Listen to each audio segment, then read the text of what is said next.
हात मोबाईल. आज भारतीय जनता पार्टीचा संवाद मेळावा. शहरातले सगळे प्रमुख आमचे कार्यकर्ते, भारतीय जनता पार्टीचे माजी नगरसेवक, इच्छुक उमेदवार असा गावामध्ये आयोजित केला होता. उत्स्फूर्त प्रतिसाद मेळाव्याला आम्हाला मिळाला. भारतीय जनता पार्टीची दिशा ठरवण्याच्या बाबतीमध्ये हा मेळावा होता आणि मला समाधान आहे की सगळेच प्रमुख लोक आज मेळाव्याच्या निमित्तानं उपस्थित राहिले. मोठ्या प्रमाणावर लोक भारतीय जनता पार्टीमधून निवडणूक लढवण्यासाठी इच्छुक आहे आणि त्यामुळे येणाऱ्या 5 दिवसामध्ये तो निर्णय पक्षाच्या माध्यमातून होईल.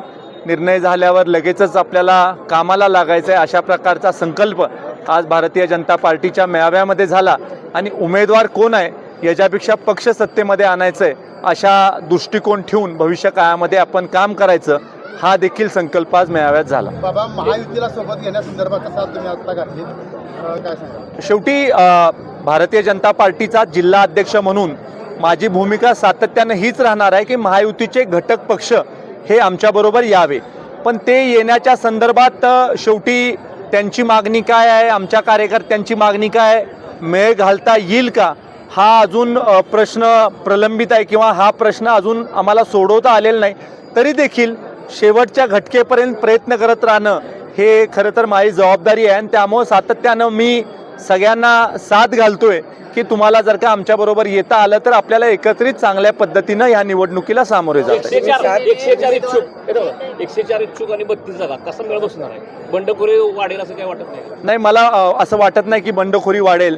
जे लोक भारतीय जनता पार्टीकडे इच्छुक आहेत त्यांना आम्ही तशा सूचना दिलेल्या आहेत की शेवटी पक्ष ज्याला AB फॉर्म देईल त्याच्या पाठीशी राहिलेल्या लोकांनी पाठीशी राहिलं पाहिजे, उभं राहिलं पाहिजे आणि कुठलाही संघर्ष करायचा नाही असा आमचा प्रयत्न आहे. आणि त्यामुळं खूप क्वचित एखाद्या ठिकाणी होईल, पण मला वाटतं की बहुतांश ठिकाणी सगळे लोक हे भारतीय जनता पार्टीच्या निर्णयाबरोबर राहतात. नगराध्यक्ष पदासाठी 5 लोक इच्छुक आहेत आमच्यामधून. त्याच्यामध्ये ज्येष्ठ नगरसेवक श्री विनायक अण्णा पावसकरजी इच्छुक आहेत, आदरणीय जयवंतराव दादा पाटील साहेब इच्छुक आहेत, आदरणीय अरुण जाधव साहेब इच्छुक आहेत, अतुल शिंदे साहेब इच्छुक आहेत आणि बंडाकाका डुबल देखील ताकदीनं ते सुद्धा इच्छुक आहेत. आणि त्यामुळे हे 5 लोक, 4 लोकांनी इंटरव्ह्यू दिले आणि 1 जण इंटरव्ह्यूपर्यंत पोहोचू शकलं नाही, पण त्यांनी इच्छुक आहेत म्हणून सांगितले. असं 5 लोक. या 5 मधील नगराध्यक्ष पदाचा उमेदवार फिक्स असणार का? नाही, 5 मध्ये ठरवायचं आहे पक्षाला. नवीन चेहरा तुम्ही देणार नाही? शिवसेनेनं नाही, आता काय आहे, 16 लोक इच्छुक आहेत. 16 लोक, बरोबर आहे तुमचा प्रश्न. 16 लोक इच्छुक आहेत. सगळ्या 16चं पण मी नाव सांगू शकतो, पण त्या 16 पैकी 5 जे प्रमुख आहेत ते मी नावं सांगितले. पण आता शेवटी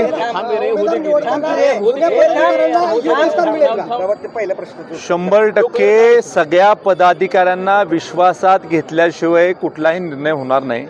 सगळ्या पदाधिकाऱ्यांना विश्वासात घेऊन त्यांचा विचार घेऊन योग्य तो निर्णय केला जातो. तुम्ही युतीसाठी अजूनही प्रयत्न करताय, मात्र काल मित्र पक्ष असलेल्या शिवसेनेने उमेदवार जाहीर केला. आता ह्याच्यापुढे ती युतीची नाही, मित्र पक्षांनी उमेदवार जाहीर जरी केला असेल तरी आमचं असं म्हणणं आहे की ह्या जागेवर भारतीय जनता पार्टीनं दावा करणं योग्य आहे. कारण 2016 साली ज्या निवडणुका झाल्या होत्या त्याच्यामध्ये भारतीय जनता पार्टीचेच नगराध्यक्ष होते आणि त्यामुळं भारतीय जनता पार्टीचं सिटिंग नगराध्यक्ष आहे. त्यामुळं महायुती करताना ही जागा नगराध्यक्षपदाची ही भारतीय जनता पार्टीकडे राहावी. दुसऱ्या जागांसाठी आपण चर्चेतून मार्ग काढू शकतो, ही आमची भूमिका आहे.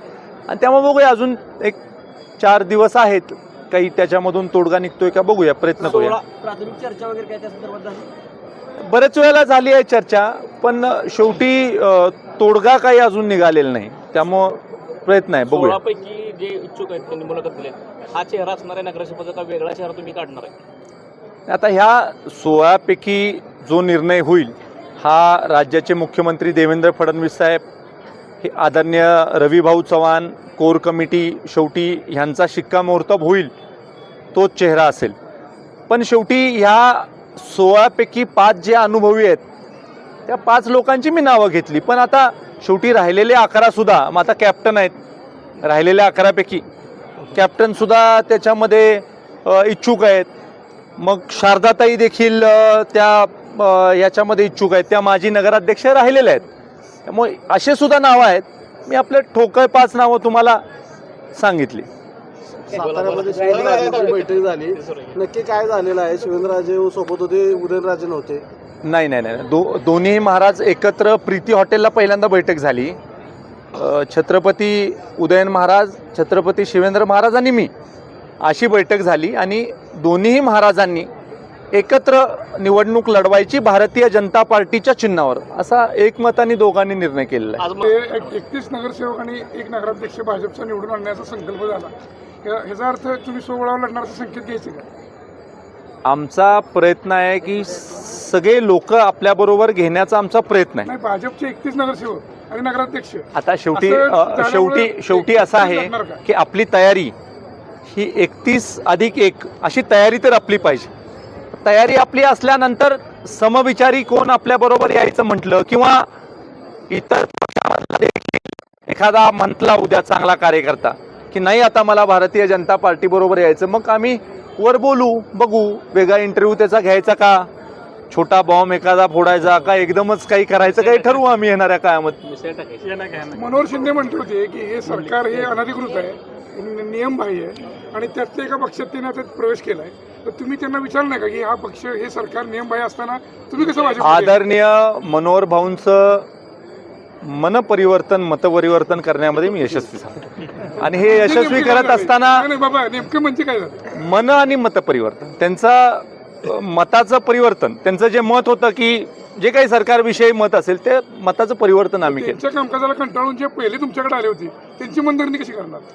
दोन्हीही लोकांना मी सांगितलं की माझ्याकडे पहा आणि मी योग्य तो निर्णय घेईन. त्यांच्याकडे बघतायत, त्याला काय करायचं? त्यांनी माझ्याकडे पाहावं अशी त्यांना विनंती केलेली आहे. आणि उद्या आपण मलकापूरचा आपण मेळावा घेतलेला आहे. असाच मेळावा, संवाद मेळावा घेतला आणि आपण त्या मेळाव्यामध्ये चित्र जर का पाहिलं तर अत्यंत जल्लोषामध्ये तो मेळावा होणार आहे. आणि दोन्हीही लोक, आमची जुनी लोक, नवीन आलेली लोक, मनोहर भाऊंची टीम, सगळ्यांना एका व्यासपीठावर घेऊन आपण तो मेळावा असं घेतो. वक्तव्य केलं की मी मलकापूरच्या विकासासाठी बीजेपी चाललोय, ते आले नसते मलकापूरचा विकास झाला नसता का? नाही, कसं आहे की त्यांनी त्यांच्या मनामध्ये ते सांगितलं की बाबा मलकापूरचा विकासाचा ध्येय ठेवून आम्ही भारतीय जनता पार्टीमध्ये आलेलो आहे. आणि त्यांनी सुद्धा बघितलं की अलीकडच्या काळामध्ये कराड शहरामध्ये, मलकापूर शहरामध्ये मोठ्या प्रमाणावर निधी हा भारतीय जनता पार्टीने उपलब्ध करून दिलेला आहे किंवा महायुती सरकारने उपलब्ध करून दिलेला आहे. आणि त्यामुळे त्यांनाही असं वाटलं की आता विकासाचा मार्ग हा आहे आणि त्यामुळे त्यांनी तो निर्णय घेतलेला आहे. बाबा, शिवेंद्रराजे भोसलेंनी शंभूराज देसाईंना सांगितलं की महायुतीची सुरुवात पाटणमधून करा, म्हणजे मी मीडियाला अनुकरण करतो. त्या संदर्भात आपण काय सांगा? आता दोन्ही मोठे लोक आहेत आणि मंत्री आहेत, त्यामुळे ह्यांनी एक सांगितलं त्यांनी दुसरं सांगितलं, मी त्याच्यावर काय वक्तव्य करतो. दोघांचंही ऐकून आम्ही स्मितहास्य केलं.